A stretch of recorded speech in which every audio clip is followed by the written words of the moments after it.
پھر بات وہیں آگے کھڑی ہو جاتی ہے کہ ایسے دینے کا کیا فائدہ کہ ہماری سمجھ میں نہیں آ رہا کہ پتہ نہیں کیسے دے رہا ہے اللہ تعالیٰ. تو یاد رکھیں اللہ تعالیٰ کے دینے کا انداز تھوڑا مختلف ہے. وہ کیا ہے؟ بعض مرتبہ جو چیز مانگ رہے ہوتے ہیں اللہ وہی چیز آپ کو دے دیتا ہے. اور ایسا بھی ہوتا ہے, ہمیشہ ایسا تو نہیں ہوا ہوگا کہ جو چیز مانگی اور نہیں ملی ہو. کئی بار ایسا ہوا ہے کہ جو مانگا وہ اللہ نے دے دیا, فوراً مسئلہ حل ہو گیا. بعض دفعہ بلکہ اس سے بھی پہلے کا اسٹیپ, بسا اوقات تو آپ دعا مانگی نہیں رہے ہوتے, آپ اس کو دعا سمجھ رہے ہوتے ہو, لہذا اس میں وہ جان ہوتی نہیں ہے, تو قبولیت کا پھر سوال ہی پیدا نہیں ہوتا. آپ دعا پڑھ رہے ہوتے ہو, مانگ رہے نہیں ہوتے. تو اللہ نے تو دعائیں قبول کرنے کا کہا ہے, دعائیں پڑھنے پر کہا ہو, وعدہ کیا ہو, ایسا ہمارے علم میں کوئی حدیث نہیں ہے. دیکھیں یونس علیہ الصلوۃ والسلام جب مچھلی کے پیٹ میں تھے تو یونس علیہ السلام کو اپنی خطا کا احساس ہوا کہ میں اللہ کی پرمیشن کے بغیر اپنی قوم کو چھوڑ کے آ گیا ہوں. ان کو احساس ہو گیا, تبھی اللہ نے مجھے مچھلی کے پیٹ میں ڈال دیا ہے. تو اب آپ نے مچھلی کے پیٹ میں جا کے یہ دعا مانگی,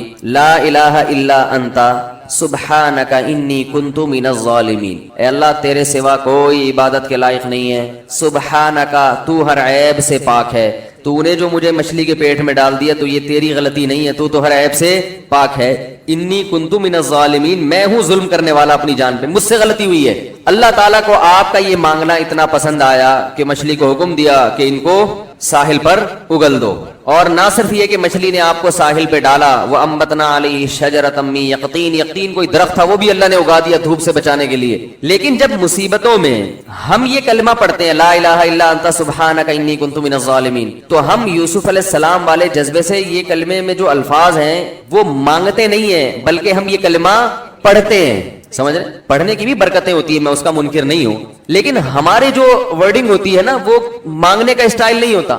ہم چھوٹے بچے تھے تو مسجد میں آیت کریمہ کا ورد ہوا کرتا تھا کہ بھائی حالات خراب ہیں آج کل, امام صاحب اسپیکر پہ اعلان کر کے بلاتے تھے, آ جاؤ بھائی آیت کریمہ کا ورد ہوگا, لا الہ الا انت سبحانک انی کنت من الظالمین, 5 لاکھ دفعہ پڑھا جائے گا. تو ہم مسجد میں آتے, وہ مسجد میں دانے ہم تو آتے تھے, اس کے بعد جلیبیاں بھی ملتی تھیں, بڑی گرم گرم ٹائٹ جلیبیاں ہوتی تھی. اب تک وہ مزہ نہیں آیا جلیبی میں, تو وہ جلیبیاں بھی ہوتی تھی, اوپر دانے رکھے ہوئے ہوتے تھے, وہ 5 لاکھ دانے ہوتے تھے, ختم کرنے ہوتے تھے. تو پھر ہم کیا کریں, لا الہ الا انت سبحانک انی کنت من الظالمین, لا الہ الا انت سبحانک. اس میں فراڈ نہیں کرتے تھے, پڑھتے پورا تھا الحمدللہ. بعض لوگ تو کیا کرتے تھے, ایک مٹھی لی لا الہ الا انت سبحانک انی کنت من الظالمین نے پھونک مارا اور سائڈ پہ رکھ دیا. وہ یہ ڈرامے بھی ہوتے تھے, لیکن ہم پورا ہی پڑھتے تھے ہم. لیکن اس میں مانگنے کا انداز تو نہیں ہوتا تھا, لا الہ الا انت سبحانک انی. پھر اس میں بچے تھے, شرارت بھی شروع ہو جاتی تھی. پھر دیکھ رہے ہیں کوئی ادھر دیکھ رہا ہے تو ایک دانہ اٹھایا, لا الہ الا انت سبحانک انی کنت من الظالمین, یوں کر کے اس کی ناک پہ مارا ہے.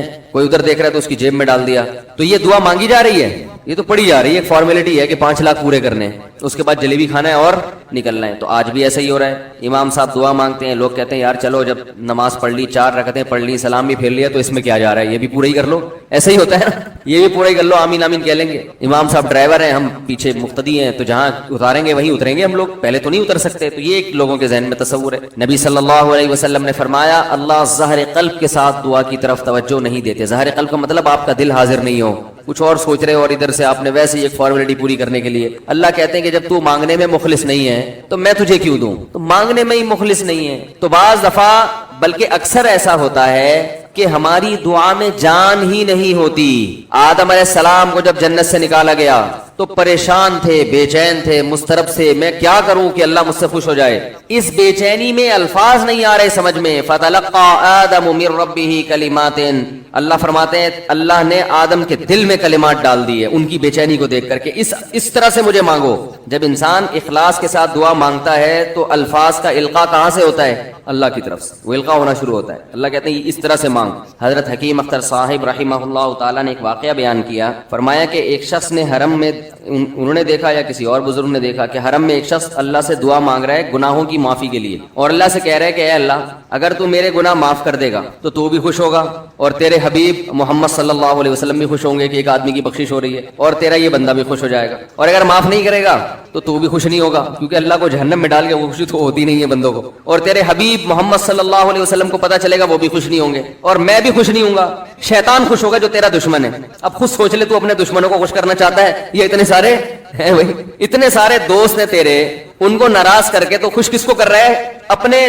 تو جو تیرا بھی دشمن ہے, میرا بھی دشمن, اور تیرے حبیب محمد صلی اللہ علیہ وسلم کا بھی دشمن ہے. تو دیکھو کیسے الفاظ ہیں اس کے. تو ایسا کہ بظاہر بخشش کے علاوہ کا آپشن چھوڑا ہی نہیں. کیا کیا خیال ہے. حجاج ابن یوسف بڑا ظالم تھا, بڑا ظالم. موت کا جب وقت آیا, تھے یہ لوگ ایمان والے, چاہے ظالم تھے, بدعمل تھے, لیکن اللہ پر ایمان بہرحال رکھتے تھے. ان کو پتا تھا کہ میں غلط کر رہا ہوں. جب موت کا وقت آیا تو کہنے لگا کہ اے اللہ, لوگ کہتے ہیں کہ تو مجھے نہیں بخشے گا, لوگ کہتے ہیں کہ میرے جیسے گناہگار کو تو نہیں بخش سکتا. بڑے عجیب الفاظ ہیں, اللہ کی رحمت کو جوش دلا رہے کہ تو ایسا کر کے دکھا دے, یعنی کچھ ایسا کر کے دکھا دے کہ جو تیرے بارے میں لوگ گمان کر رہے ہیں وہ گمان کیا ہو جائے. یہ بالکل ایسے ہے جیسے کوئی بہت بڑا سیٹ ہو, آپ اس سے بہت زیادہ بڑا قرضہ مانگنے کے لیے جائیں جو کہ عام طور پر نہیں ملتا, لیکن آپ اس کو جوش دلا رہے ہو کہ لوگ کہتے ہیں کہ تو اتنا بڑا قرضہ نہیں دے سکتا, تو آج تو اپنی سخاوت دکھا دے کہ میں اتنا بڑا قرضہ بھی دے سکتا ہوں.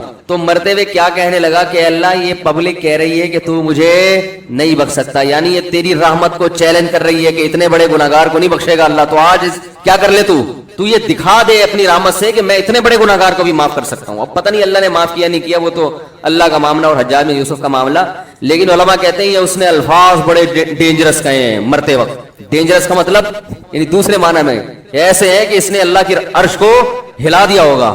اللہ کو مانگنا اتنا پسند ہے. پہلی بات تو یہ ذہن میں رکھیں کہ اس سے بڑی کوئی عبادت نہیں ہے دعا سے, اور دعا سے مشکل کوئی عبادت نہیں ہے. نماز پڑھنا آسان ہے, زکات دینا آسان ہے, روزہ رکھنا بھی آسان. سب سے مشکل کام کیا ہے؟ دعا مانگنا. اسی وجہ سے ہم نے جن لوگوں کو دیکھا کہ وہ واقعی دیندار ہیں, اللہ والے ہیں, ہم نے صرف انہی کو دعائیں مانگتے ہوئے دیکھا ہے. عام لوگوں کو ہم نے دعاؤں کو اتنا فوکس کرتے ہوئے نہیں دیکھا. وہ دوسری چیزوں کو زیادہ فوکس کرتے ہیں, دعاؤں پہ زیادہ زور نہیں ہوتا ان کا. وظیفوں پہ تو ہوگا صبح شام, یہ والا اتنی دفعہ, وہ والا اتنی دفعہ, وہ بھاگ گئی واپس آ جائے اس کے لیے اتنی دفعہ, وہ جا نہیں رہی اس کے لیے اتنی دفعہ. یہ وظیفوں پہ تو ہوگا زور. ایسے ہوتا ہے نا ہاتھ اٹھا کے اللہ سے گڑگڑا کے مانگا جائے, یہ چیزیں کم. میں جب حج پہ گیا تو اپنے شیخ مرشد کے ساتھ تھا. پہلے ہی ہم نے ان کو دیکھا تھا بہت زیادہ دعائیں مانگتے ہیں, وہ بہت زیادہ ان کا دعاؤں میں دل لگتا ہے, بہت دعائیں مانگتے ہیں. تو مجھے کسی نے بتایا کہ یہ جب بیت اللہ کو دیکھتے ہیں تو اتنی لمبی دعا مانگتے ہیں کھڑے کھڑے کہ تم ان کے ساتھ ٹھہر نہیں سکتے. میں نے کہا کیوں نہیں ٹھہر سکتے, ہم جوان ہیں, ان کی عمر زیادہ ہو گئی اور ان کو کچھ بیماریاں بھی ہیں. تو میں نے کہا ہو جائے مقابلہ پھر, ٹھیک ہے نا, دیکھتے ہیں کون زیادہ لمبا ٹھہر لیتا ہے. تو جب بیت اللہ پہنچے, ان کی نظر بیت اللہ پہ پڑی, ذرا قریب گئے. یہ جو کہتے ہیں نا بیت اللہ پہ نظر پڑتے ہی وہیں ٹھہر جاؤ شروع ہو جاؤ, ایسا نہیں ہے. بیت اللہ پہ اگر نظر پڑی ہے آپ کی تو کوئی بات نہیں, اور قریب چلے جائیں. کوئی دوسرا عمل کرنے سے پہلے دعا مانگے. پہلی نظر کا مطلب یہ ہوتا ہے کہ جب نظر پڑی ہے تو اب طواف شروع کرنے سے پہلے یا کوئی دوسرا عمل کرنے سے پہلے آپ جا کے دعا مانگیں. تو وہ دور سے نہیں بلکہ جتنا قریب جا کے مانگے اتنا زیادہ اچھا. لوگ کیا کرتے ہیں, یوں منہ نیچے کر کے جا رہے ہوتے ہیں کہ پہلی نظر پڑ گئی تو پھر دعا کا موقع نکل جائے گا, تو یوں وہ جو ٹکرا بھی جاتے ہیں. کچھ نہیں ہوتا, نظر پڑ جائے تو اور تھوڑا قریب جائیں, قریب جا کے دعا مانگیں. تو ان کو ہم نے دیکھا کہ انہوں نے دعا مانگنا شروع کی, میں بھی کھڑا ہو گیا ساتھ میں, ہم نے کہا چلو ہم بھی مانگتے ہیں. تو وہ اتنی دیر تک حالانکہ کمر میں بھی تکلیف, بیماریاں بھی ہیں, شوگر بھی ہے, تو بالآخر میں نے ہتھیار ڈال. میں نے کہا میں اتنی دیر کھڑا نہیں ہو سکتا. اور میں پھر اب بیٹھتے ہوئے شرم بھی آ رہی تھی کہ وہ بولیں کہ میری عمر زیادہ ہے اور یہ دیکھو ابھی جوان, شادیاں تو کرتا رہتا ہے, تو یہ کیا شادیاں کرے گا جو کھڑا نہیں ہو سکتا اتنی دیر. تو وہ اتنی دیر ہو گئی تو میں بیٹھ گیا واقعی. تو کئی ایسے ہمارے اکابر گزرے ہیں, بزرگ گزرے ہیں, 1 گھنٹہ 2 گھنٹہ 3 گھنٹہ. مرکز میں, تبلیغی مرکز میں کسی نے بتایا کہ ایک بزرگ کو میں نے دیکھا صبح اشراق کے وقت دعا مانگنا شروع کی ہے اور ظہر کی نماز میں اٹھے. اشراق کے وقت دعا مانگنا شروع کی اور کب اٹھے؟ یہ وہ لوگ تھے جن کا دعاؤں میں دل لگتا تھا. اب بتائیں دعا مشکل عبادت ہے یا نہیں؟ حضرت عمر رضی اللہ تعالی عنہ کا قول ہے, فرماتے ہیں کہ مجھے اس بات کی پرواہ نہیں ہوتی کہ میری دعا قبول ہو رہی ہے کہ نہیں ہو رہی, مجھے اس کی فکر رہتی ہے کہ دعا مانگنے کی توفیق مل رہی ہے کہ نہیں مل رہی. کیونکہ اللہ جب ناراض ہوتا ہے نا کسی سے, مانگنے کی توفیق چھین لیتا ہے اللہ تعالیٰ. اور مانگنے کی توفیق دی ہوئی, اس کا مطلب اگر ناراض ہے بھی تو اتنا زیادہ نہیں ہے, تھوڑا بہت ہے, وہ تلافی چاہتا ہے کہ آپ کر لو. مانگنے کی توفیق ملنا اس کی علامت ہے کہ اللہ اگر ناراض بھی ہے تو بہت زیادہ نہیں روٹھا ہوا, بلکہ اس نے سوری کا آپشن دیا ہوا ہے کہ چلو مانگ کے اپنا منا لو, مجھے کسی بھی طریقے سے راضی کر لو. دعا کا اس قدر فائدہ ہوتا ہے انسان کو, اس قدر فائدہ ہوتا ہے. آپ مانگنا شروع کریں, زندگی چینج ہونا شروع ہو جائے گی, آپ کی زندگی میں تبدیلی آنا شروع ہو جائے گی. جتنا تعلق اللہ کے ساتھ دعا کے ذریعے بنتا ہے اتنا تعلق کسی اور چیز سے نہیں بنتا. دیکھو کسی سے دوستی کرنا چاہتے ہو, دوستی کا سب سے بہتر طریقہ کیا ہے؟ اس سے گپ شپ شروع کر دو. یہی طریقہ ہے نا بھائی. آپ کا دوست کون ہے؟ وہ جس سے آپ کی گپ شپ زیادہ ہوتی ہو, اسی سے دوستی ہوگی نا. اب آپ بتا رہے ہیں یہ میرا جگری دوست ہے, بہت پرانا دوست ہے. میں پوچھوں گا آپ سے بھائی یہ دوستی کیسے ہوئی؟ یہ دوستی بھائی ایسے ہوئی کہ میں جس کالج میں پڑھتا تھا وہیں یہ بھی یہی پڑھتا تھا. تو کیا کرتے تھے آپس میں, کوئی بات چیت ہوتی تھی؟ بات چیت تو نہیں ہوئی کبھی زندگی میں, تو پھر دوستی کیسے ہو گئی؟ پڑھتے تو بہت سارے لوگ ہیں. دوستی کے لیے سب سے پہلی چیز کیا ہے؟ بات چیت. دعا میں انسان بات چیت شروع کر دیتا ہے کس کے ساتھ؟ اللہ کے ساتھ. تو اللہ اور بندے کا کنیکشن مضبوط ہونا شروع ہو جاتا ہے. اس لیے اہل اللہ کو تو اس کی پرواہ نہیں ہوتی کہ میری دعا قبول ہو بھی رہی ہے کہ نہیں ہو رہی ہے. وہ کہتے ہیں ہمیں مانگنے کی توفیق مل رہی ہے. معذرت کے ساتھ تھوڑی میں ابیوز لینگویج استعمال کرتا ہوں کہ بھاڑ میں جائے قبول ہونا, ٹھیک ہے نا. ہمیں تو اس بادشاہ کے دربار میں ہاتھ پھیلانے کی توفیق مل رہی ہے, بس ہمارے لیے اتنا کافی ہے, تعلق بحال ہے ہمارا اس سے. تو میں یہ عرض کر رہا تھا کہ کبھی ہماری جو دعائیں قبول نہیں ہوتی بسا اوقات اس کی وجہ یہ ہوتی ہے کہ ہمارا وہ عمل دعا ہوتا ہی نہیں ہے. جب دعا ہی نہیں ہوتا تو پھر اس میں قبولیت کہاں سے آ گئی؟ وہ تو ہم پڑھ رہے ہوتے ہیں الفاظ رٹا لگا کے ایک چیز کو, یعنی ایک پڑھنے کے انداز میں ہوتی ہے وہ اس میں جذبات ہی نہیں ہوتے. جذبات کن لوگوں کے ہوتے ہیں؟ امام بخاری رحمہ اللہ تعالیٰ کی سوانے پڑھیں آپ. بچپن میں نابینا ہو گئے, والدہ تو آپ کو بڑا علم سکھانا چاہتی تھی, پریشان کہ اللہ یہ تو میرا بچہ ہی نابینا ہو گیا. تو رات کو مصلی پہ گڑ گڑا کے دعا مانگنا شروع کی, اے اللہ میرے بچے کی بینائی واپس لوٹا دے, اے اللہ اس کی بینائی واپس لوٹا دے. اتنا مانگا ہے کہ روتے روتے دعا مانگتے مانگتے آنکھ لگ گئی, خواب آیا, دو فرشتے آپس میں بات کر رہے ہیں کہ اللہ نے اس عورت کی دعا قبول کر لی ہے اور اس کے بچے کو بینائی لوٹا دی ہے. جب آنکھ کھلی ہے تو دیکھا کہ بچے کی بینائی واپس لوٹ چکی تھی. تو جاہلوں سے نہیں الجھتے.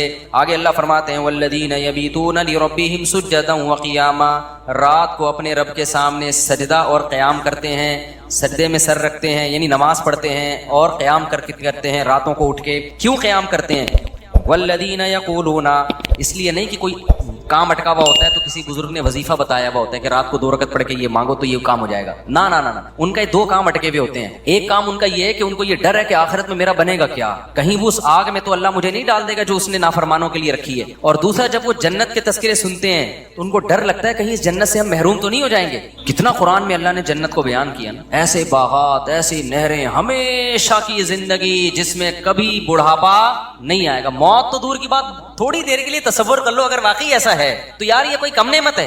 مالا عین رات ولا اذن سمعت ولا خطر علی قلب بشر. اللہ کہتے ہیں میں نے اپنے بندوں کے لیے ایسی نعمتیں چھپا دی ہیں جو نہ کسی آنکھ نے دیکھی نہ کسی کان نے سنی. ابھی اللہ پردے ہٹا دے کلیجے پھٹ جائیں ہمارے, ایسی نعمتیں. خود سوچو نا جو اللہ نے انعام کے طور پر عیش کا سامان رکھا ہوگا وہ تو اللہ نے رکھا ہے نا.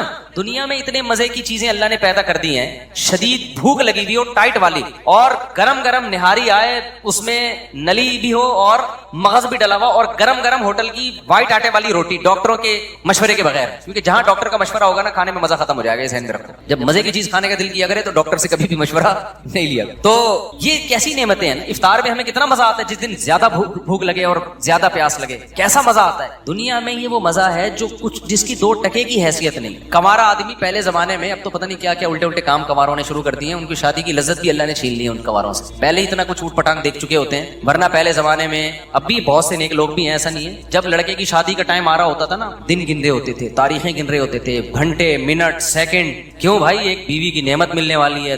کبھی کی زندگی میں کسی عورت کو دیکھا نہیں, یہ پوری زندہ لیڈیز مل جائے گی. میں لیڈی کو, وہ پٹھان تھے ہمارے ایک دوست, وہ لیڈیز کہتے تھے, ایک لیڈی کو بھی کیا کہتے تھے, تو وہیں سے میری زبان پہ چڑھ گیا یہ لفظ. تو پوری زندہ ایک عدد کیا ملنے والی ہے اس کو, تو خوشی سے کیا ہو جاتا تھا, پاگل. تو حالانکہ اللہ کیا کہہ رہا ہے, حور مقصورات فی الخیام, میں نے اپنے نیک بندوں کے لیے حوریں خیموں میں چھپا کے رکھ دی ہیں. اس لیے جو کنوارے چھڑے چھاٹ ہیں نا, نہیں مل رہی, زیادہ غم نہ کرو, وہاں کیا ہوگا, مل جائے گی. اور جو 4 لے کے بیٹھے ہوئے ہیں ان پہ زیادہ حسد کرنے کی ضرورت نہیں ہے, وہ بھی قبر میں جانے والے ہیں تھوڑے. میں بھی قبر میں ہی جاؤں گا, آپ بھی قبر میں. اور بہت سے 4 یا 3 والے یا 2 جو بھی ہیں کنوارے سڑ رہے ہوتے ہیں, ان کو دیکھا بھائی اس کی سالے کی 2 ہو گئی, اس کی سالے کی. ایک دفعہ تو مجھے کسی نے بھیجا 3 لے کے بیٹھے ہوئے, وہ ہماری ایک بھی نہیں ہو رہی. ایسا سڑے ہوئے میسج بھیجا نا اس نے, سڑے ہوئے میسج بھیجے اس. میں نے کہا تجھے کیوں دھواں نکل رہا ہے یار, اگر میں نے میری وجہ سے تھوڑی ہے کہ تیری نہیں ہو رہی, تجھے کیوں تکلیف ہو رہی ہے یار. پھر میں نے اس کو تسلیاں دی, میں نے کہا اللہ کرے گا ہو جائے گی. وہ کہہ رہا ہے میری کرا, تو میں نے کہا کرانے ورانے کا کام میرے بھائی, کیونکہ یہ بڑے پکڑے ہیں اس میں. 2 نمبر لوگ نکل آتے ہیں, گلے ہمارا پکڑیں گے پھر وہ لڑکی والے. اس نے کرائی ہے.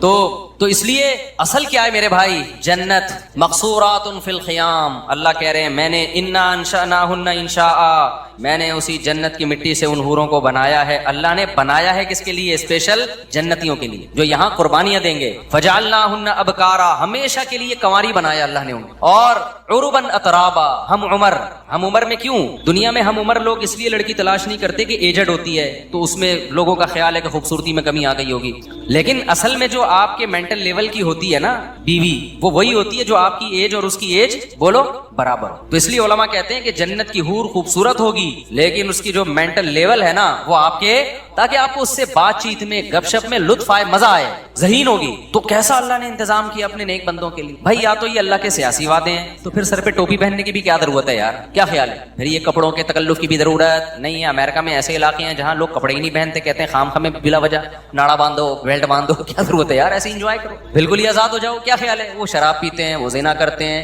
وہ سود کھاتے ہیں. دنیا میں ایسے لوگ بھی گزرے جنہوں نے 100 انسانوں کو قتل کیا. کیوں کر دیا؟ بولا بھائی جب کوئی حساب و کتاب ہی نہیں ہے تو 100 کیا 200 کو مار دو بھائی. جس کی لاٹھی اس کی بھینس. ان کو جب سمجھایا ظلم ہے تو کہنا کیا ہے ظلم ہے تو ہم کریں گے ظلم. ایسے لوگ ابھی بھی ہیں، شیطانی قوتوں کو پروموٹ کر رہے ہیں. وہ ماؤں کے باپوں کے قتل کرواتے ہیں پیسوں کی خاطر. ایسے لوگ بھی ہیں، چند ٹکوں کی خاطر ماں کو قتل کر دیا. تو کیا خیال ہے اللہ چھوڑ دے گا ان کو؟ تو نہیں بھائی، اللہ یا تو، اور جو اللہ کے لیے قربانیاں دے رہے ہیں، بوڑھے ماں باپ کو گھر میں رکھا ہوا ہے کہ نہیں جی انہوں نے مجھے پالا، میں اپنی جان قربان کر دوں گا، مال قربان کر دوں گا، ان پہ آنچ نہیں آنے دوں گا. تو کیا خیال ہے ایک ماں باپ کا قاتل اور ایک ان کے قدموں میں جنت تلاش کرنے والا، دونوں کا سیم انجام ہوگا؟ اللہ مار کے مٹی کر کے ختم کر دے گا؟ نا نا نا نا نا نا، اللہ ایسا ظالم نہیں ہے. اللہ کہتا ہے جو اچھا کرے گا تو بہت اچھا کروں گا میں اس کے ساتھ، کیونکہ تو نے اچھا کیا اپنے حساب سے، میں اچھا کروں گا اپنے حساب سے. تو نے برا کیا اپنے حساب سے، میں تیرے ساتھ برا کروں گا. کس کے حساب سے؟ اپنے حساب سے. برا کا مطلب برائی کا بدلہ دوں گا جو میں، وہ اپنے حساب سے دوں گا. پھر میں، تو نے میری نافرمانی کی ہے.